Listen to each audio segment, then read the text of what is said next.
Hello everyone, I'm Gabriela Corral, and today we're here with Cecile Alper-Leroux and Jeremy Scribens on behalf of the Social Room. As a visionary in HR trends, Cecile has over 20 years of industry experience in human capital management, and she focuses on helping companies design people-centric experiences to achieve purposeful and productive work lives. We also have Jeremy Scribens, Director of the Emotional Economy at Work. Jeremy is a global player on social media with a growing reputation focusing on the topic of the future of work in the digital age. So today I would just like to start by asking you a few questions about the Social Room. The first one is going to be, what is equity at work? All right, well, I'm happy to start if that's okay with you, Jeremy. Absolutely. So from my perspective, equity at work is about creating, is actually about fairness in the workplace. It's not the same as equality, but it's about making sure that people are treated equitably regardless of who they are, how they represent themselves, how they present themselves, etc. So it's the notion that in the workplace, people should be valued and should be treated fairly at work. And unfortunately, because of things such as unconscious bias, even conscious bias, equity at work is something that we are far from achieving today. And it's something that as a woman in the workplace that I've been aware of for many, many years. And it's something that we really have to address for the good of everyone. Right. What do you think, Jeremy? I agree. And for me, equity means, for me, it's a vision. It's a vision where every single human being, every individual has a full stake in their work, where they can each experience joy, contribution, meaning. And at the moment, to be honest, that's not happening. I mean, Cecile and I have had a number of conversations over a period of time around the Gallup employee engagement work, which has been going on for many years now, which shows repeatedly, consistently, year after year, that roughly only about 15% of the world's workforce is engaged or happy at work. In other words, only 15% of the world's workforce has full equity in their work. Right. And therefore, and we'll come back later about why it's so important now to do something about that. I think we've got away with low engagement for a long period of time, but for reasons we'll talk about, such as the new converged tech, we can no longer afford to do that. Certainly businesses can no longer afford to have that low level of engagement, or if you like, low level of equity in the workforce. And another word for equity, as Cecile said, is fairness. And we're moving into a new era of equitable leadership, which is the deliberate hosting of conversations with people around what it would take to actually ensure we have acts of fairness put into the workplaces so that each individual can thrive in the future.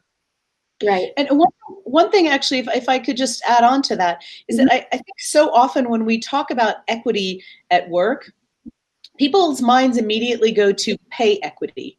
And pay equity is just one aspect of equity at work.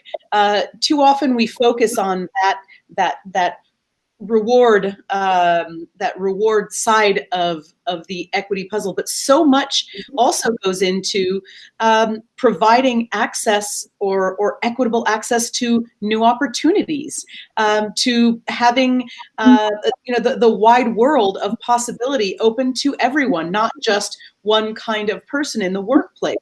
And so that notion of fairness extends far beyond what you're paid or remuneration. So often, there are countless studies that have shown that pay itself is not the most important thing for people. And for so many individuals today, it's what impact will I have in the workplace? So you want fair access to being able to have a positive impact on your community, on the work that you do, on the whole organization.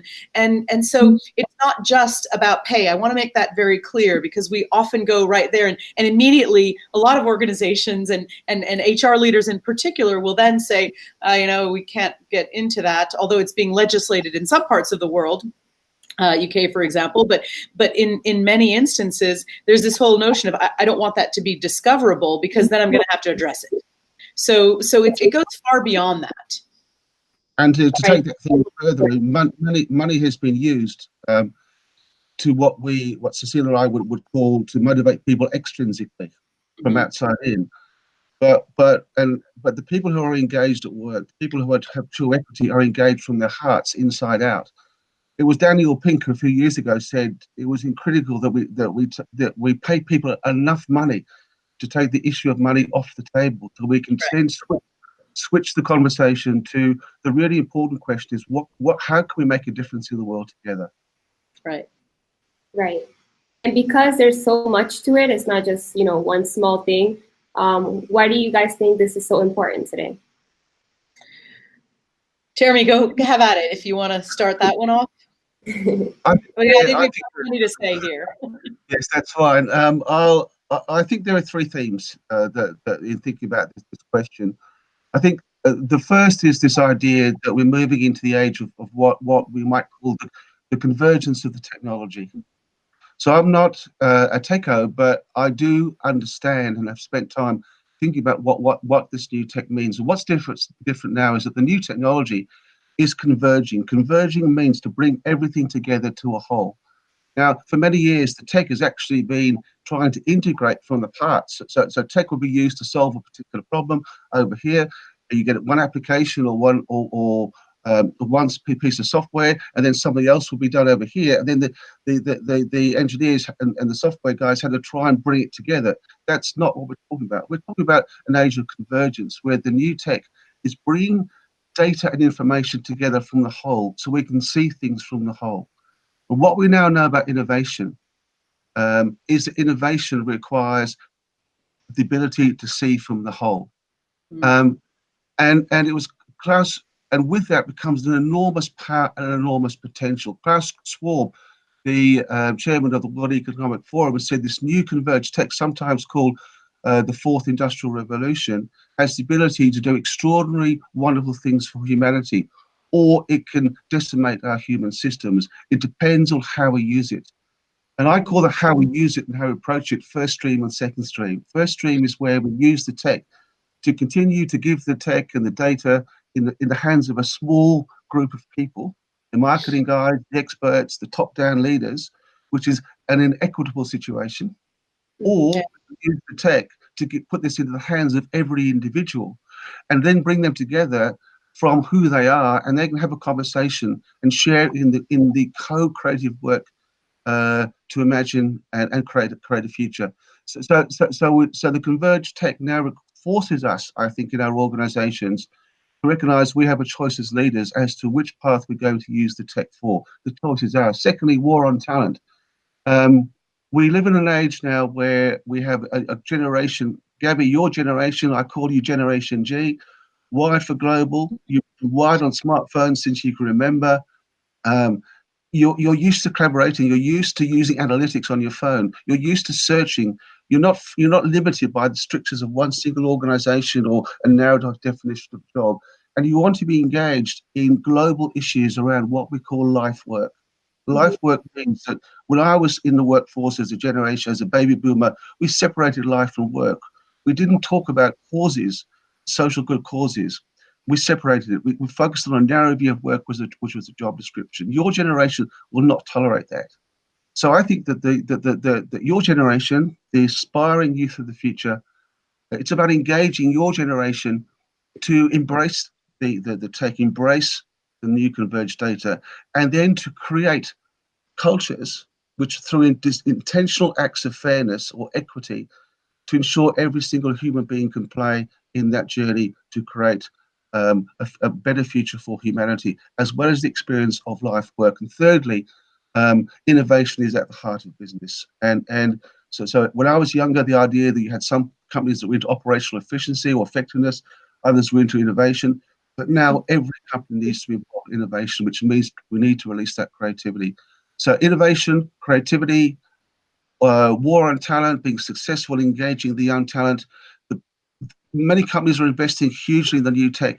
All these things have at their heart and need to have a conversation on how we restore and extend the fullness of equity at work. Yeah, I mean, I think all of those things, and I think almost on an even more basic level, I believe that we can't afford to not have truly equitable workplaces anymore. Not only will the new entrants into the workforce, the Gabbies of the world, not stand for it, but at the same time, I think that there is this that we're all focused on how do we grow, expand our organizations, how do we reach more and more people. Well, if you don't have an equitable or a culture of equity at work, you will never have not only the innovation that's driven by having difference together, but we also will not succeed. We won't survive. There won't be enough people to drive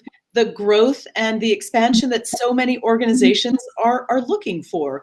We are in a world where the actual population is aging, and whether we like it or not, that will require a whole group of people to focus on taking care of the elderly. Maybe robots will do that, but by the same token, there's this need to tap into another workforce. And I hear more and more, I have two children who are Gen Z or Gen Z and Gen X. Gen Z and Gen Y, I guess. Yes, millennial. And they actually ask questions before internships when they're interviewing. They want to know how equitable is your workplace? How am I going to be treated as I move forward? This isn't just something that people will roll the dice and go with. They need to know that what they're walking into in the workplace, whether it's remote work or work in a physical workspace, is going to be equitable, where they will be able to be themselves and not have to hide just to fit into a particular mold. We talk about, instead of culture fit, we talk more and more about culture add. How do we add to our culture? Because difference is our strength. Difference that's actually where innovation comes from. That's where the engagement that you touched on, Jeremy, comes from also. So I don't think organizations can afford to not support and demand equity at work, because employees won't do that either. Can I just add to that by saying that in a nutshell, in the past of work and in the present of work, as far as those 85% of people who are not engaged are concerned, they work for organizations who try and engage them from the what and the how of things. But the 15% who are engaged and have full equity in their jobs are engaged from why. In other words, they ask the questions that Cecile's daughters talk about. And they are not only engaged from why, but they're engaged from their personal why. That is their personal hashtag why, my cause, why I'm here, what difference am I meant to make on the planet. And of course, if you start with the individual, you can then get permission from them to engage them and connect that personal why with the why of others, which then leads to an extraordinary idea of work, not just as a job, but also as a movement, both for serving a customer well, very well, but also serving humanity with a cause. And I think that also then extends, it becomes the responsibility then for leaders who are tuned into equity at work to be able to help individuals connect their personal hashtag why with the work that's being done in an organization. And that connection is something that people are looking for at work. I don't know, Gabby, if you have thoughts on that, but if you felt like you couldn't expand your own horizons and do something that was meaningful for you, would you want to work there? No, of course not. That's why people now look into the culture and, what the actual company does for their employees, and, it's all connected together. So like you said, we can't afford to not have that. So with the social room, we started this a couple of months ago. We do have over 200 members already. If you were to explain to them what is a social room, what would you say to them so that they can have more of an understanding? So I'll take that as the non-expert. The social room from my we're having some fun. So from my perspective, the social room serves two really, really crucial purposes when it comes to being able to create a world free of inequities at work for all people. And the first is that you can ask every expert on the planet about how they view equity at work, and just from a scalability standpoint, to be able to get that particular, whatever response we might hear, and there would be plenty of different ones, I would venture to guess. But we also want to be able to tap into much more of a groundswell. What are people across the work spectrum, across somebody who's not yet an expert but has a personal experience that is so incredibly powerful that it trumps any expert's view of what equity at work might be? And I think it's giving voice to those who may not necessarily see themselves as, I really shouldn't be talking about this, but it's about engaging in conversation. It's about giving voice to those that may not see themselves as having voice, or that may just want to share an experience or a thought there. So that's one critical aspect of what the social room is about. It's about engaging a much broader population and much broader conversation than we would be able to if we went out and specifically asked people to be involved in a movement. So I think that today we can't really have one without the other. The second part that I'm really, really excited about when it comes to the social room is I believe that the social room is one of the greatest experiments in figuring out what is equity at work by hearing things that we never ever could imagine because we haven't experienced them ourselves, and the few people that we work with every day haven't necessarily experienced that either. So it's an experiment in not just broadening our own knowledge, but every single comment I read in the social room gives me a whole new perspective and a new way of thinking about what equity is, and changes my definition, and it makes it very, very alive. And so it's that living, breathing idea of what equity at work is, and the viewpoints and the incredible perspectives that come from not limiting who you ask or who you invite into a virtual room for a conversation. So those are sort of the two things that I find, that I think make the social room, that's what the social room is about, and that's what makes the social room such an exciting experiment. I'm an anthropologist, as some of you may know. Those who don't, I'm an economic anthropologist, and any time that you get masses of data like this is an incredibly rich and varied tapestry for a conversation. Yeah, and that's articulated really well, and this is an experiment, but it's also a participation. You know, I don't have my phone in front of me here, but if I put it up, as you know, the phone is something that most of us have got a phone now, and therefore we have that access to being able to share. But whether we have equity in that is another question. What the social room is doing is giving us, hopefully, a chance to reach out to people and say, you have equity in this conversation now around what a future of work will look like that allows you to flourish as an individual. I think also we try to take a humble view, as Cecile says, rather than say we are the experts, top down. The five. This is the model of equity. These are the 5 elements. Blah blah blah. Copyright down the bottom.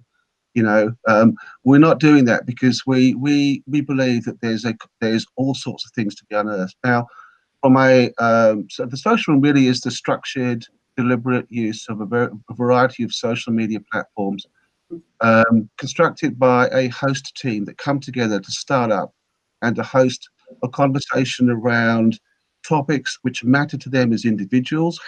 #me, as we talked about, their personal why, and then a shared cause hashtag MeWe, which we as a group who came together in Miami 3 months ago in a week that I will never forget as being a wonderful week of conversations. After we asked a group of people to take the time to write articles and blogs about what they cared about, came up with this idea of hashtag equity at work. And so you see in the conversations in the social room a variation of individual stories around what they care about. Like Cecile's just written a brilliant one overnight about disability through the lens of her daughter, and those thought story and the articles are authentic. They also are enabling individuals to share. This is not the corporate top-down spin doctor social media stuff, where this is individuals. And this is a bit of a plug for Ultimate Software, but because both Gabby and Cecile work for Ultimate Software, but Ultimate Software kicked this off because this is what Ultimate Software actually practice as a company already, in terms of how they organize their work. A motto, hashtag putting people first, is actually what they do. They put people first and then they talk about the tech afterwards. That's a second stream, and that's why we're collaborating. We'll come back to that. But it's engaging in conversations and the richness of that and the diversity of that which becomes important. And so it also, Jeremy, wouldn't you say it's the authenticity that makes it very, very different from something that's neatly packaged and I think that's what's also very moving. I have to say that as I look at some of the comments, I look at some of what's been posted, it's very moving because it's very real. It's extremely authentic, and people have to be vulnerable.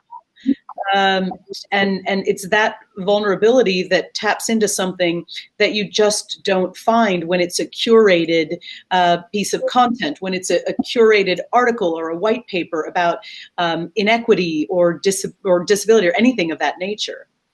And for me, just watching and seeing, we have, for example, and there will be various rooms. Right now, we've got a LinkedIn social room that's going to morph later on into other platforms such as Facebook and Instagram, and it'll probably be as we move into this next year, we're actually going to see conversations occurring in the social room which lead to new relationships being formed between people, and new collaborations will take place, which will probably end up actually having some kind of creativity around what a new version of this would look like in terms of a design of a future of work. But for me to see, for example, in this room, a young intern, HR intern, Gabby, for example, in the same conversation with Jamila, who's the Under Secretary General in the United Nations, in the same room as equal players, listening to each other and sharing, I think is an example of incredible equity in action. Yeah. And if we can bring people together and put aside our hierarchies, put aside our labels, put aside our job titles, and just humbly come together and listen to each other and share stories, we will learn from each other to make the world a better place. Right, definitely. As an intern, I can definitely say that because, I mean, really here, it doesn't matter what your position is or, what you've done. It's really just involving everybody in one community and working together and putting our ideas and just connecting. So I can definitely relate, and I think it's awesome, and, it should be like that everywhere. So. And behind the social room and what we call the summit room, there's the summit room, which is the physical. Is the strengths-based view. So we're taking a strengths-based view, which we're calling it with the Priester Inquiry conversations around innovating the future from strengths. So rather than focus on, obviously we raise issues, we talk about hashtag what breaks my heart. So we will. One of the things we'll see in the social room is that we're calling into play things which we think are wrong. For example, one of our colleagues, Joseph Catrona, talking about payday loans and why that is wrong. And at some point, it will lead to a conversation around how, as a payroll company, for example, can we continue to basically provide services to companies that don't do the right thing around pay. But also, this is this idea that this is not just about what happens at work. It affects the whole of the person. So Joseph, in his wonderful blog series on if you like, finance equity or equity in finance, is actually saying we can't just see individuals now in terms of when they come through that door in the morning. We have to have a perspective as a community around their whole of life work wellness, yeah? And therefore, as a future leader in business, we need to be collaborating with others around a whole of society view of life and work. Now, this is not coming from an academic. It's coming from a person who gets up in the morning, goes to work, works 50 or 60 hours a week, producing stuff for the customers, but feels empowered to have a voice. And in the very process of being empowered to do that is actually creating some wonderful stuff to share, as are the other people in the room. So this is an opportunity for people to have a voice, but then to be able to, over time, make a real difference in terms of the kind of conversations we want to see in business and society, not just our own workplaces. Absolutely. Right. And why are you two collaborating?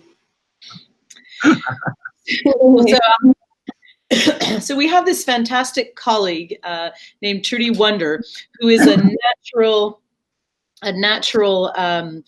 connector of people, and she had been following and collaborating with and communicating with Jeremy over time, and she told me I absolutely needed to have a conversation with him. So I don't know, it was like midnight, or I think there was potentially some wine involved for me, maybe not for you, Jeremy, but we had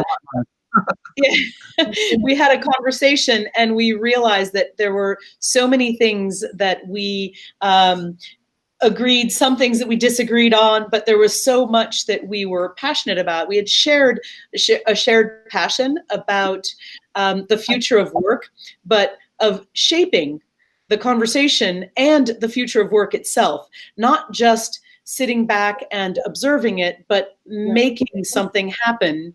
And so that's why we're working together, because Jeremy, he's got his way of doing things. I certainly have my way of doing things.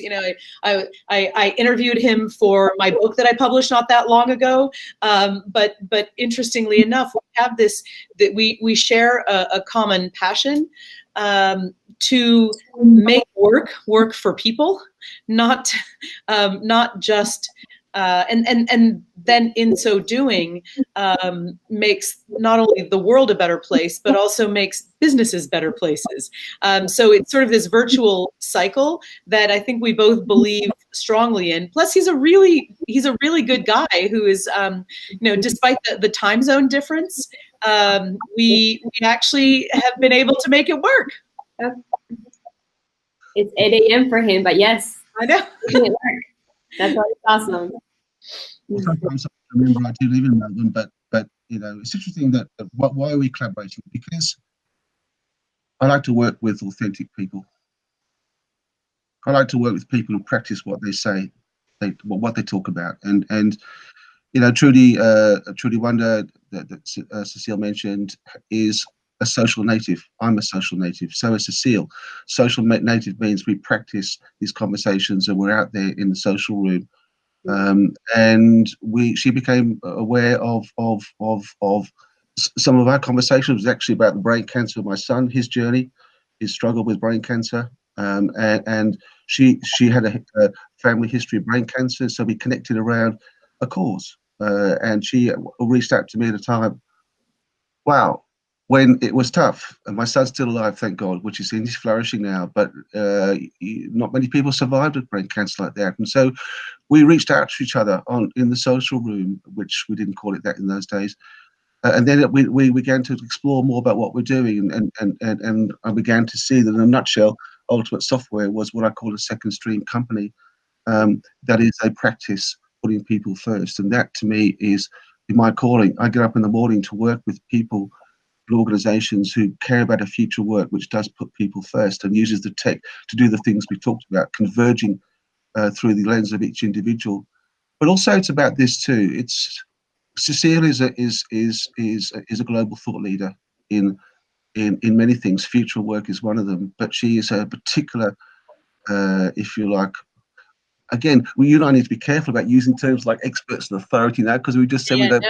But let's say she's a global host of a conversation around, for example, what artificial intelligence should be, really what it actually is, and how to deploy it. She's very practical, so she explains things superbly well. She writes brilliantly, and so she's a voice for second stream use of the tech.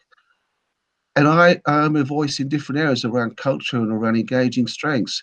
But most thought leaders, or I don't like the term, I hate it, don't you? But most people hosting these conversations don't work together, to be honest. The world still sees us as competitors. So we're competing for a space, we're competing for the gig, for the talk. But we believe in collaboration. Collaboration means together we can do so much more, bringing your strengths, my strengths into play. So we're collaborating in the social room, bringing us together. We can explore something will emerge from our collaboration, which will mean that we are able to do more by doing this together. That one of those outcomes is the social room. So we are trying to practice what we believe is collaboration, not just say this is important, but to share it. And as we do that, we will be probably, doing some stuff, some gigs together around the world, rocking a few people in their seats on. That's the plan. Yeah. Yeah, but I would also say that I think that anyone who, whether they admit it or have been named to whatever list, it's not important, of people who have ideas to share, that the minute you stop learning and listening to people who can teach you things, then that's the moment that you become irrelevant. And I think that that's not something that I think it's too important to think about and talk about,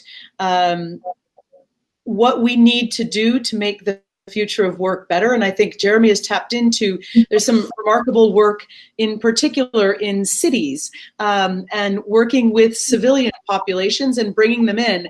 And when at Ultimate we decided, and we're fortunate enough to get the backing of our executives to launch an equity at work initiative overall. And we have an equitable workplace. We have a You Belong program that looks at diversity, equity, and inclusion across the board. But when we looked at what that meant for the whole population, for any customer that we may have, for anyone beyond our own family of employees, customers, and contacts, we wanted to be able to shape the conversation. And some of what Jeremy has done has been really remarkable in reaching beyond the walls of an organization. I mean, you're doing that in many ways, from your home office, and yet you have these incredibly rich global conversations going on all over the place. And one of the reasons it made sense to collaborate was to get this whole other perspective, the authenticity, and then of course our shared cause. So there are a number of reasons that we're working together, and so far so good, right, Jeremy? Yes, wonderful, and we want other leaders of organisations to not just technically, and interns to come together. I believe the future of work is a global ecosystem where both individuals who are passionate about their life work journey, of which there'll be most of them, will be engaging with progressive organisations who will join the social room, where there will be the continuity beyond the idea of you exist only while you're locked into the payroll of a company, and you'll continue to explore together. And so there's a kind of stewardship and a learning together. Again, I just want to stress this, that just to answer one more question, one more perspective of why I am collaborating, because this has to be authentic. You can't, and we all see this, and maybe we've all done it from time to time, but what's the cause of the month, what's flavour of the month, and And so this month is all about this, and so a company will launch a particular program campaign around this. But this is not that. This is about being authentic and real. You can't fake this. You've got to live it and believe it. And it takes someone else to check you, I think, because otherwise it can become your personal cause, which is wonderful. But when you're collaborating, you lose the myopia that often happens, and it can't be about you. It's got to be about we. And just on that, just to perhaps finish on this point in terms of why we're collaborating, to see the kind of conversations and the kind of material and the kind of questions and the thinking that's coming out from the dozen or so initial members of the host team, to see the quality of that, to see the engagement, to see their courage, to see their openness, to see them practice being vulnerable in that space, to see people putting their thumbs up and saying, this is beautifully written, and to see Cecile and I in the background, not putting our stuff forward, but their stuff, is a wonderful legacy. You know, it's not about us. It's about the people in that room, and we want to see more of that. All we're doing sometimes is to perhaps maybe start up or suggest a particular theme or whatever, or you know, but to see Gabby, I mean, we haven't talked about you yet, but you know, your article on suicide was extraordinary, and so it was for Suicide Prevention Week. I cried when I read that, and I cried because of joy. There's no way, as a baby boomer, I could have ever been in a position to write that a number of years ago. Here you are as a young intern, in your first term with Ultimate Software, being given the privilege to write about this, you know, and to do it so well, and to see people whose lives will be touched and saved, literally, because of that, is, I think, an important legacy. So I just want to share that, because this is not about us. This is about, we are hosting a conversation in which others can play. Right. And we talked about engaging ordinary people, being a voice, workplaces free of inequities. But what are you guys hoping to achieve in the Equity at Work social room? So first of all, there are no ordinary people. I find people to be the most extraordinary and fascinating things, no matter what. But that aside, what do we want to achieve? We want to extend collaboration across the globe. We want to get people excited. We want to create more awareness and action to truly create a world that is free of inequities in the workplace. It's a lofty goal. We know that, but we also want to learn. We want to learn from everyone who participates. So I hope everyone will participate and will share their stories, because every single story is not just a data point, but it's an experience for everyone who participates. There's a principle in the appreciative inquiry that says what you want to see more of already exists, but it is currently isolated and separated. So the social room is a vehicle to bring the whole together, to bring more strengths and stories into play.